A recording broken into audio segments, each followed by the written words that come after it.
Hello friends, welcome to my YouTube channel KL study friends. इस session में हम देखने वाले हैं सीटेट 29 जनवरी फर्स्ट शिफ्ट में पूछे गए CDP के क्वेश्चन। और ये क्वेश्चन आपको बता दें कि हूबहू आपके एग्जाम्स के ही हैं, बस टॉपिक आपका जो है यही टॉपिक है। और आपको बता दें आपकी थोड़ी सी आपकी क्वेश्चन की लैंग्वेज अलग हो सकती है, लेकिन आपके ये टॉपिक आज पूछे गए हैं और यही आपके कवर किए गए टॉपिक हैं जो हर शिफ्ट में आपके पूछे जा रहे हैं। तो आपको बता दें कि आपको जैसे आपके CDP में जीन प्याजे हो गए, इसके बाद आपके लेब वाइगॉत्स्की हो गए, इसके बाद कोहलबर्ग का नैतिक विकास का सिद्धांत, हार्वर्ड गार्डनर के बहुबुद्धि सिद्धांत, इसके अलावा आपका आनुवंशिकता एवं वातावरण, इसके बाद आपका नेक्स्ट टॉपिक है समाजीकरण, इसके बाद समावेशी शिक्षा, निपुण भारत, NCF 2005, NEP 2020। ऐसे टॉपिक हैं जिससे हर शिफ्ट में आपके दो दो क्वेश्चन कवर किए जा रहे हैं। ठीक है, जैसे आपका समावेशी शिक्षा है तो भी मतलब ये टॉपिक जो आपका है हर सब्जेक्ट में है। ठीक है, इसके अलावा आपका NEP से हर सब्जेक्ट में क्वेश्चन पूछे जा रहे हैं। तो ये जो कुछ इंपॉर्टेंट टॉपिक हैं आप इन्हें ही रिवाइज करें, कुछ नया पढ़ने की ज़रूरत नहीं है।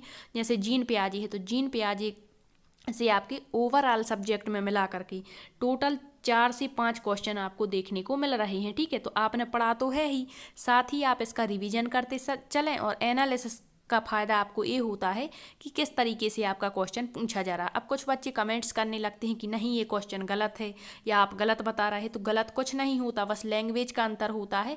फिर वो आपकी समझ पर डिपेंड है कि आज मतलब आप क्या समझ करके और क्या कमेंट्स करते हैं, उसका मुझे कोई फ़र्क नहीं पड़ता। आपको पसंद आए क्लास तो देखिए और ना आए तो बिल्कुल मत देखिए, डिसलाइक करिए, जो आपको करना। ठीक है, तो आइए देख लेते हैं आज जो क्वेश्चन पूछे गए हैं। सीटेट 29 जनवरी फर्स्ट शिफ्ट में पूछे गए CDP के प्रश्न। ठीक है, तो पहला प्रश्न है आपका जीन प्याजे से संबंधित। दिया है कि जीन प्याजे के अनुसार अधिगम के लिए निम्नलिखित में से क्या आवश्यक है। तो ये इनके मतलब हमें यही बताना है कि जो जीन प्याजे हैं इन्होंने किस पर सबसे ज़्यादा जोर दिया है। तो क्या इन्होंने वयस्कों के व्यवहार के अवलोकन पर जोर दिया है? नहीं, इस पर जोर तो किसने दिया है? वयस्कों के साथ अंतःक्रिया करना। तो ये आपके लेब वाइगॉस्की का टर्म हो जाएगा। ठीक है, तो ये नहीं हो सकता। नेक्स्ट है ईश्वरीय न्याय पर विश्वास। ये बिल्कुल कदापि किसी भी सिद्धांत में फॉलो नहीं होगा, ऐसा कहीं पर भी नहीं कहा गया। नेक्स्ट है शिक्षकों और माता पिता के द्वारा पुनर्वलन। तो आपका जो रेनफोर्समेंट है, पुनर्वलन है, इसकी बात आपके स्किनर महोदय करते हैं क्रिया प्रसूत सिद्धांत में। तो ये गलत हो गया। ठीक है, हमें बताना है जीन प्याजे ने क्या कहा है।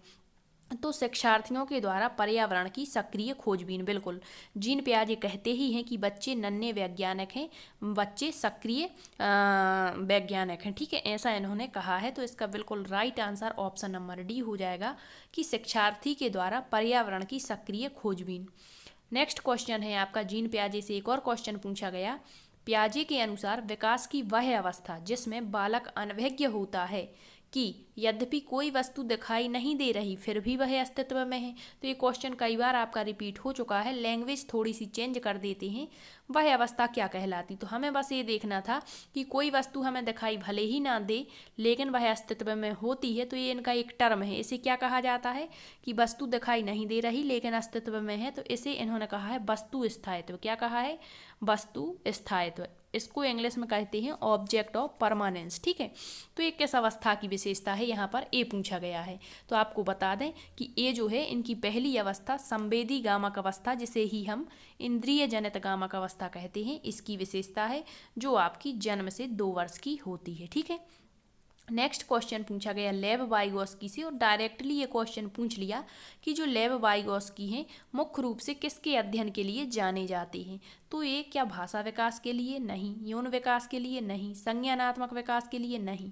लेब वाइगॉस्की सामाजिक विकास के लिए जाने जाते हैं। इनका सिद्धांत का नाम ही है सामाजिक एवं सांस्कृतिक विकास का सिद्धांत। ठीक है, इसके बाद आपके लेब वाइगॉस्की के इनके जो टर्म है ZPD, जिसे समीपस्थ विकास का क्षेत्र कहते हैं, इसके folding MKO more knowledgeable other.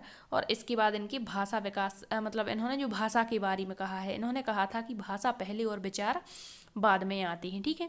और इसके बाद इन्होंने एक टर्म और दिया है कि बच्चे जो हैं वो स्वयं से बातें करते हैं या मौखिक संवाद करते हैं तो उसे लेव वाइगोस्की कहते हैं व्यक्तिगत वार्ता या प्राइवेट स्पीच, जबकि जीन पियाजे बच्चे के स्वयं से बातें करने को क्या कहते हैं, तो जीन पियाजे कहते हैं अहम केंद्रित वार्ता, ठीक है, ईगो सेंट्रिक लैंग्वेज। इसमें दोनों में इतना ही अंतर है। तो ये वाइगोस्की का क्वेश्चन था, किसके लिए जाने जाते हैं, सामाजिक एवं सांस्कृतिक विकास के लिए। नेक्स्ट क्वेश्चन है, निपुण भारत से आपके सीडीपी में 2 क्वेश्चन पूछे गए। एक तो ये पूछ लिया गया कि जो निपुण भारत मिशन है इसके तहत कक्षा 3 से 6 में पढ़ने वाले बालकों के लिए जो आधारभूत साक्षरता एवं संख्यात्मकता जिसे FLN कहते हैं, इसका लक्ष्य किस वर्ष तक मतलब रखा गया है। ये जो है इसका ज्ञान देना है बच्चों में, तो इसका लक्ष्य किस वर्ष तक का रखा गया है, तो जो इसका राइट आंसर है वो है 2026 से 27 तक का लक्ष्य इसमें रखा गया है। जिसने निपुण भारत मिशन वाली क्लास नहीं देखी है देख लें, क्योंकि हर शिफ्ट में आपके 2 से 3 क्वेश्चन यहाँ से पूछे जा रहे हैं, ठीक है। नेक्स्ट क्वेश्चन पूछ लिया FLN का पूरा रूप क्या है, तो जो FLN है इसी को हिंदी में कहते हैं आधारभूत साक्षरता एवं संख्यात्मकता। इंग्लिश में इसका नाम है फाउंडेशन लिटरेसी एंड न्यूमरेसी, ठीक है। तो ये याद रखिए, इसके बारे में हमने काफ़ी डिटेल से बता रखा है निपुण भारत मिशन के अंतर्गत। नेक्स्ट क्वेश्चन पूछा गया है कोहल वर्ग से, किसी बच्चे का दिया गया विशिष्ट उत्तर कोहल वर्ग के नैतिक तर्क के सोपानों की विषय वस्तु के अंतर्गत आएगा। मतलब इसमें थोड़ा सा चेंज था, आज पूछा था कि किसी बच्चे का जो विशिष्ट उत्तर दिया जाता है और वो बच्चा जो है वो बदले में पिता से टॉफी करके मांगता है, तो वो किस अवस्था के अंतर्गत आएगा, तो इसका राइट आंसर है अच्छा लड़का अच्छी लड़की के अंतर्गत, ठीक है।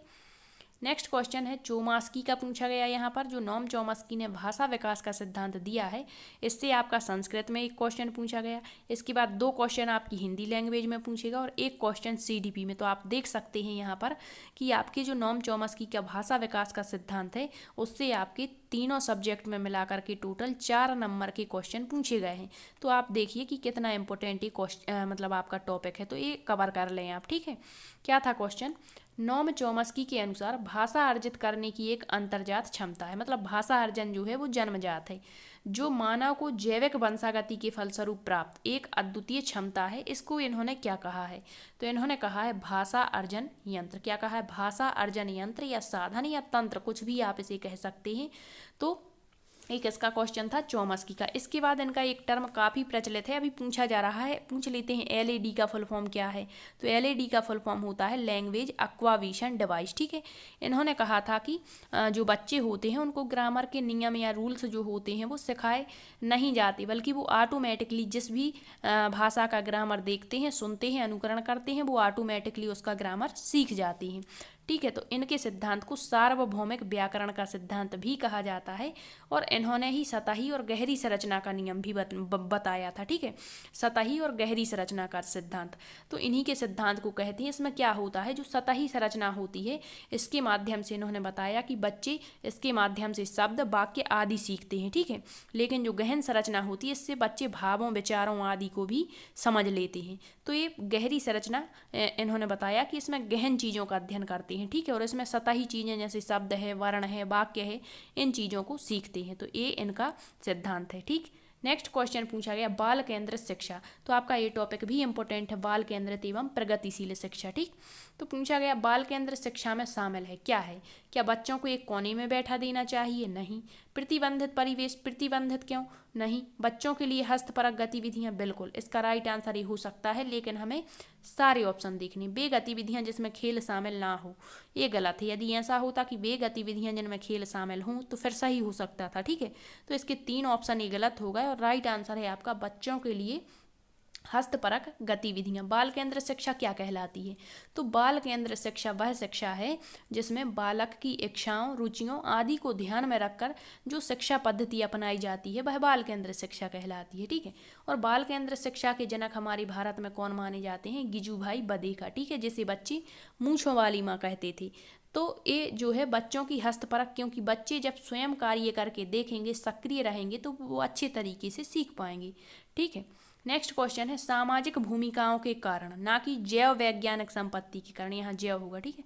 संपत्ति के कारण सौंपी गई विशिष्टताएं क्या कहलाती हैं। तो यहाँ सामाजिक भूमिकाएं पूछा गया है, ना कि जैव संपत्ति।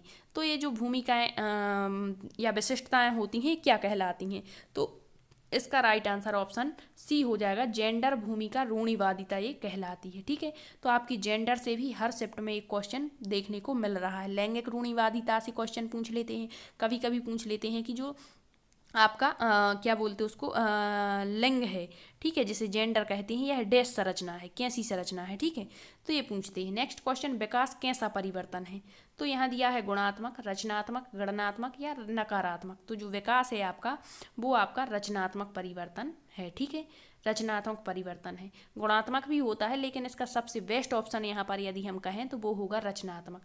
नेक्स्ट है, हावर्ड गार्डनर का सिद्धांत किस पर जोर देता है। तो ये आपकी बुद्धि के विविध प्रदर्शन पर जोर देता है। पिछली बार भी आपको बताया था, हावर्ड गार्डनर ने 9 प्रकार की बुद्धियां बताई हैं। इन्होंने अपना जो बहुबुद्धि का सिद्धांत 1983 में दिया था। और कभी कभी पूछ लेते हैं, जैसे कह दिया कि एक गणितज्ञ के पास कौन सी बुद्धि होगी, या फिर कह देंगे एक संगीतकार के पास कौन सी बुद्धि होगी। ठीक है, तो इन्होंने बुद्धि के 9 प्रकार बताए थे, और जिस भी प्रकार की बुद्धि का वातावरण जिस व्यक्ति को अधिक मिलता है उसके पास में वो बुद्धि अधिक विकसित हो जाती है। ठीक, नेक्स्ट क्वेश्चन बता दें आपको किस किस टॉपिक से पूछेगा। तो एनसीएफ 2005 से ओवरऑल सब्जेक्ट में मिलाकर 3 क्वेश्चन देखने को मिले हैं। अब एनसीएफ 2005 इसीलिए इम्पोर्टेंट है क्योंकि जो आपकी शिक्षा व्यवस्था का ढांचा है 2020 से पहले इसी के अनुसार चलता था। ठीक है, तो ये आप याद रखें।